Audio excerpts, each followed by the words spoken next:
శుభోదయం అందరికీ. నా పేరు అక్షయ. నేను 7వ తరగతి నుంచి వచ్చాను. ఈరోజు నేను గణతంత్ర దినోత్సవం గురించి చెప్పాలనుకున్నాను. గణతంత్ర దినోత్సవం మనం ఎందుకు జరుపుకుంటామంటే 1947 ఆగస్టు 15న మనకి స్వాతంత్రం వచ్చినప్పటికీ మనకి సొంత రాజ్యాంగం లేదు.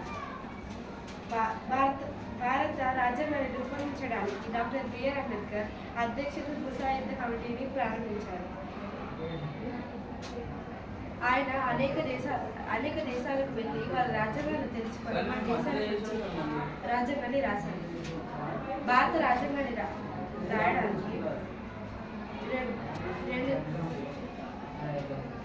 2 సంవత్సరాలు 11 నెలల 18 రోజులు పట్టింది. అందుకే మనం మన గణతంత్ర దినోత్సవాన్ని జరుపుకుంటాము. మన రాజ్యాంగం దేశం అంతట్లో అది అమలులోకి వచ్చింది. అందుకే మన గణతంత్ర దినోత్సవాన్ని జరుపుకుంటాం. మీ అందరికీ నా గణతంత్ర దినోత్సవ శుభాకాంక్షలు. ధన్యవాదాలు.